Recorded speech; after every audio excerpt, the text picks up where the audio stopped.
Hey, today is Thursday, September the 4th, 2025. My name is Thom Rigsby, and this is your AmCon Daily Brief. On today's show, situational awareness isn't something you switch on during a crisis. It's a daily habit that you practice everywhere you go. First, let's get you up to speed with the latest from the ASAT team and the Daily Sit Rep. This is your AmCon Daily Sit Rep for September the 4th, 2025. Up first today, the Federal Communications Commission has opened public comments on the modernization of the nation's emergency alert system and wireless emergency alerts. These systems, established over a decade ago, are under review to determine if they are meeting current needs and how they might be improved with modern technology. The FCC is seeking public input on enhancing the efficacy and reach of these critical alert systems. In other news, September marks National Preparedness Month, emphasizing the importance of preparedness as a strategic discipline for national resilience rather than just an emergency management function. It involves scanning for risks, building adaptive capabilities, allocating resources wisely, and aligning stakeholders for coordinated efforts. This proactive approach aims to strengthen community and organizational resilience against a range of threats. Turning to a security concern, authorities in Orange County, California, have arrested a man who drove across the country armed with weapons and made threats targeting a Catholic monastery. The suspect was found with brass knuckles, knives, high-capacity magazines, and body armor. Officials stress community vigilance and reporting suspicious activities to help prevent such incidents. FEMA has also released their 2025 National Preparedness Month Toolkit, encouraging families and communities to take key steps to prepare for potential disasters. The toolkit focuses on knowing your risks, making an emergency plan, building a supply kit, and getting involved in community preparedness efforts, like community emergency response teams. There is ongoing potential for civil unrest and protest activities across various regions, with multiple scheduled protests today in cities including New York, Los Angeles, and Palm Springs. Members are advised to maintain situational awareness, especially when attending public events, and to report any suspicious activity promptly. Now, for today's weather summary. A few strong to severe thunderstorms are possible along a cold front in parts of the eastern U.S. Another cold front will bring cooler air to the central U.S. by the weekend, reaching the east as well. Showers and thunderstorms are expected in southern Florida due to a stalled front. Monsoonal moisture will increase thunderstorms in the southwest, posing a risk of flash flooding. Significant late-season heat continues in the interior Pacific Northwest but will ease by the weekend.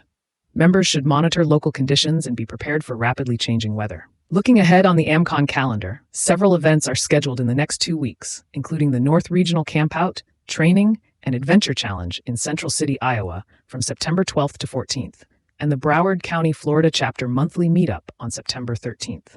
Members are encouraged to participate to enhance their skills and community connections. Members can access the American Contingency Members Only site to get the full report and more in-depth analysis of today's stories, along with practical preparedness tips, training opportunities, and resources to help you, your family, and your neighborhood stay crisis ready. It's just a regular Saturday afternoon, and the Johnson family makes a quick run to the store. Emily parks the car, and as they walk inside, she quietly points out the exits to the kids. Daniel notices a man pacing near the registers, not shopping, just watching. The kids pick up on how crowded the store feels and how the aisles are arranged. None of this is a crisis. It's a classroom.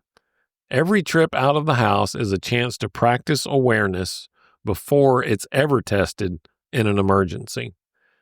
At AmCon, we say situational awareness is a skill, not a switch. It's not something you suddenly turn on when the lights go out or when danger shows up. It's something you build moment by moment until it becomes second nature. So what does that look like in practice? Well, it starts with observation.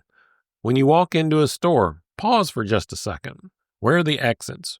Which aisles are wide open and which are choke points? Is there anyone who stands out because of their behavior, not their appearance, but their actions? Then comes orientation. Place yourself in the environment mentally. If you had to leave in a hurry, which way would you go? If you had to shelter in place, where would you hide? Awareness isn't just noticing facts. It's rehearsing responses in your head so you don't freeze later. Finally, it's about communication. When parents involve their kids in this process, it teaches them awareness is normal, not scary. It might be as simple as asking, "How many exits do you see?" Or, "What looks unusual in this room?" Kids can often spot things that adults overlook, and that turns a shopping trip into practice and fun for the whole family. The point isn't to live in fear, it's to live in readiness. Just like learning to drive requires scanning mirrors and anticipating the actions of other drivers, learning awareness means constantly scanning your environment and imagining what could happen next. With repetition, it stops feeling like work and starts feeling like confidence. This is why we call situational awareness a foundational skill. It underpins every other category of preparedness. You can have food and water and gear, but if you walk blindly into a bad situation, those resources won't help you. Awareness buys you options and time before the crisis even begins. So here's your challenge today. The next time you walk into a public place, whether it's a store, a restaurant, or even your workplace, pause for 30 seconds. Identify at least 2 exits, 2 potential hazards as quickly as you can, and then ask yourself, if I had to leave in a hurry, which way would I go? Do this enough times and it becomes instinct. And instincts are what you'll lean on when stress is high and seconds matter. Tomorrow we'll wrap up the week with 5 quick wins, simple awareness habits your whole family can start using right away to build confidence and capability. Thanks as always for listening to the AmCon Daily Brief. If you're already a member, make sure to check out today's resources and other members-only perks on the member platform.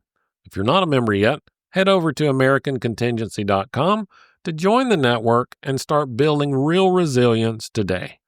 I'm Thom Rigsby. Stay alert, stay ready, and I'll talk to you tomorrow.